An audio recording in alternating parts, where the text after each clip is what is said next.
Wembley Stadium crackles with electricity. 72,000 people fill every corner, but the stage remains empty. Lights sweep across the crowd as the tension mounts.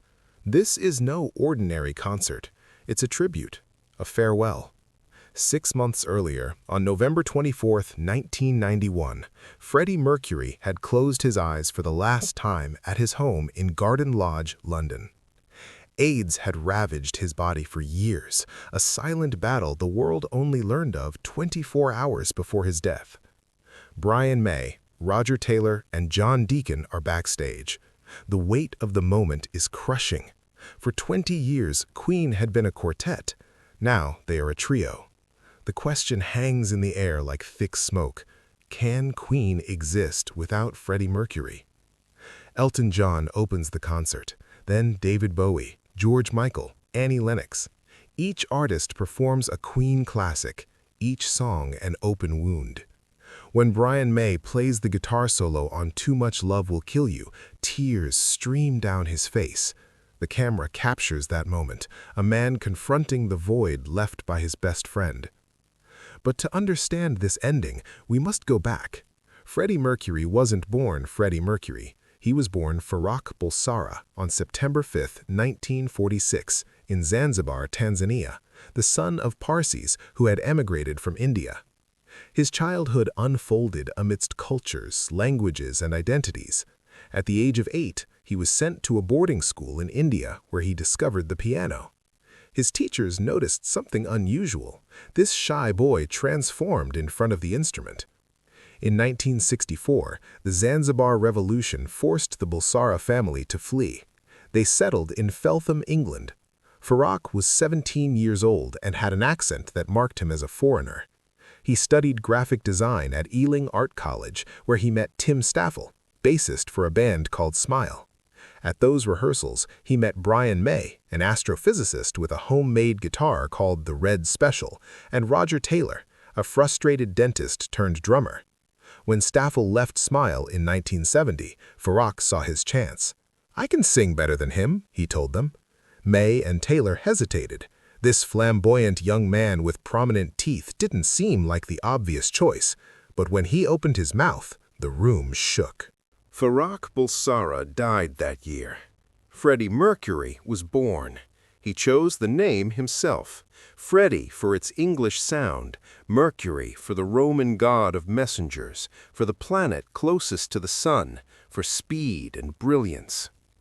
They recruited John Deacon as bassist in February 1971, a reserved electrical engineer who perfectly complemented the group's chemistry. Queen recorded their first album in 1972 using spare time in the studios where they worked as engineers. The result was commercially modest, but musically ambitious. They mixed progressive rock with opera, hard rock with impossible vocal harmonies. Critics panned them, pretentious, excessive, ridiculous. Queen ignored every word. In October 1975, everything changed. Bohemian Rhapsody was almost 6 minutes long, combined a ballad with opera and hard rock, had no conventional chorus, and nobody understood what the hell it was about. Radio stations refused to play it. "It's too long," they said. Freddie replied, "Then I'll shorten it." Never. DJ Kenny Everett leaked it on his show. Demand exploded. The song reached #1 and stayed there for 9 weeks. On July 13, 1985, Queen took to the stage at Live Aid in Wembley Stadium. They had 20 minutes. Freddie Mercury was ill, though no one knew it yet. He had a throat infection, but he refused to cancel. What happened in those 20 minutes would become legend. 72,000 people in the stadium, 1.5 billion watching on television. Freddie commanded the crowd like a Roman emperor. Radio Gaga, 72,000 hands clapping in unison. "We are the champions," the whole world singing. Experts consider it the greatest live performance in rock history. Queen wasn't the most famous band on the bill, but after Live Aid, everyone would remember who the real kings were. But behind the scenes, something dark was growing. Freddie had begun to lose weight, night sweats, unexplained fatigue. In 1987, at a private clinic in London, he received the diagnosis that would change everything: HIV positive. At that time, it was a death sentence. Freddie made a decision. No one should know. Not the press, not the fans, not even his family at first. Only Brian, Roger, John, and his closest circle. The reason was simple. As long as he could sing, he would keep recording. He wouldn't waste his final years avoiding cameras and answering questions about his death. But on November 23, 1991, the secrecy became unbearable. Freddie mustered his strength and issued a public statement admitting his condition. 24 hours later, he died. He was 45 years old. Freddie's mansion in Kensington becomes a spontaneous shrine. Flowers, candles, letters, and photographs cover the entrance. Hundreds of people weep in front of the white walls. Inside, his bandmates face a brutal reality. The man who had been the voice, the face, the soul of Queen is gone. The music industry wastes no time speculating. The bets are on. Queen died with Freddie. It's impossible to replace the irreplaceable. Brian May, devastated, can't even play his guitar for weeks. Roger Taylor shuts himself away at home. John Deacon, the quietest of the four, simply disappears from the public eye. The Wembley tribute concert in April 1992 wasn't just a farewell, it was a test. As they watched other artists perform Queen's songs, something stirred within May and Taylor. Those songs were still alive. The energy of 72,000 people screaming every lyric proved that Queen was bigger than any one individual. The event raised over $20 million for AIDS research, becoming one of the most successful benefit concerts in history. But more importantly, it proved that Queen's music had a life of its own. Even so, the question remained, should they continue? In 1995, Queen released Made in Heaven, an album built from Freddie's final vocal recordings. Some dated back to 1989, when his health was beginning to decline. Others were captured in 1991, weeks before his death. Brian May later recalled Freddie telling them, "Write down everything you can. I'll sing it. When I'm gone, you'll have material to work with." The album cover features a sculpture of Freddie in Montreux, Switzerland, where Queen had recorded their final albums. It's a haunting and beautiful image. The album debuts at #1 in the UK. Fans receive it as a posthumous gift, a final caress from their idol. But after Made in Heaven, silence returns. John Deacon announces his retirement in 1997. He doesn't offer extensive explanations, simply stating that Queen used to be 4 people and now there are only 2. He can't continue. Brian and Roger respect his decision. Deacon disappears completely from the public eye, refusing interviews, tributes, and ceremonies. He becomes a ghost. The following years were confusing for May and Taylor. They worked on solo projects. Brian collaborated with other artists. Roger formed side projects. But the name Queen remained dormant. Every time they considered reviving the band, Freddie's ghost paralyzed them. How could they sing Somebody to Love without him? How could they perform Bohemian Rhapsody? Critics begin writing cultural obituaries. Queen becomes an 80s band, a relic, a memory. New generations know them from We Will Rock You at sporting events, but are unaware of the complexity of their catalog. The empire seems destined for oblivion. However, in 2005, something unexpected happened. Nelson Mandela organizes a benefit concert in Cape Town, South Africa in 2005. The event aims to raise awareness about AIDS in Africa. May and Taylor are invited. They hesitate.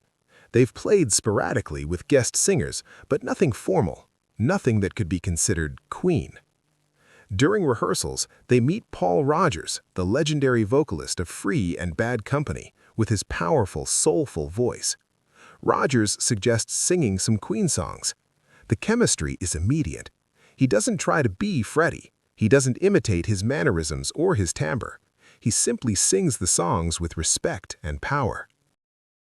The audience responds with euphoria. For the first time in over a decade, We Will Rock You and Bohemian Rhapsody sound live without feeling like a desecration. Brian and Roger look at each other. Perhaps, just perhaps, Queen can exist in a new way. Between 2005 and 2008, Queen plus Paul Rodgers, never just Queen, toured the world. They played in more than 60 cities. They recorded an album together, The Cosmos Rocks, in 2008. Purists protested, "This isn't Queen."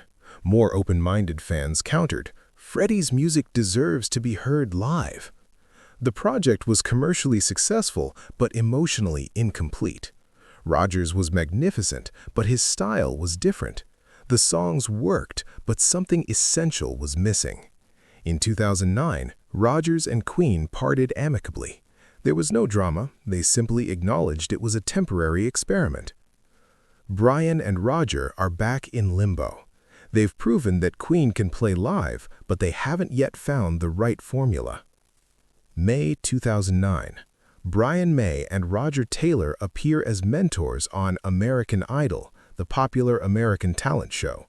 The contestants sing Queen classics. Most fail miserably. Bohemian Rhapsody and Somebody to Love are vocal mountains that crush average singers. But one contestant stands out, Adam Lambert. He doesn't win the competition, he finishes second, but his rendition of Bohemian Rhapsody makes Brian May lean forward in his seat. Lambert possesses a 3-octave vocal range, natural theatricality, explosive stage presence, and something crucial, he doesn't try to be Freddie Mercury. He is completely himself. After the show, May and Taylor exchange glances. There's an unspoken conversation. They're both thinking the same thing. In 2011, Queen plus Adam Lambert made their debut at the MTV Europe Music Awards in Belfast. The reaction was polarized. Purists cried betrayal. "Freddie is turning in his grave," they wrote online. Others applauded their courage. Lambert, openly gay like Freddie, brought a different but genuine authenticity. In 2012, they did a limited tour. In 2014, a full world tour. In 2017, another one. With each show, the controversy lessened and the respect grew. Lambert never intended to replace Freddie. Before each concert, Freddie's face appeared on the giant screens. "We're here because of him," Lambert often says. The numbers speak for themselves. Over 500 concerts sold out between 2011 and 2025. Generations who never saw Freddie experience Queen's music in vibrant stadiums. Brian May, now with white hair, still plays gravity-defying guitar solos. Roger Taylor, over 70, pounds the drums with youthful energy. But there's always an empty chair, a space on the stage that no light can completely fill. In November 2018, Bohemian Rhapsody, a biopic about Freddie Mercury and Queen, premiered. Rami Malek portrayed Freddie with obsessive devotion, studying every movement, every gesture. The film is historically imperfect. It condenses events, simplifies conflicts, and sugarcoats realities, but it captures something essential, the magic.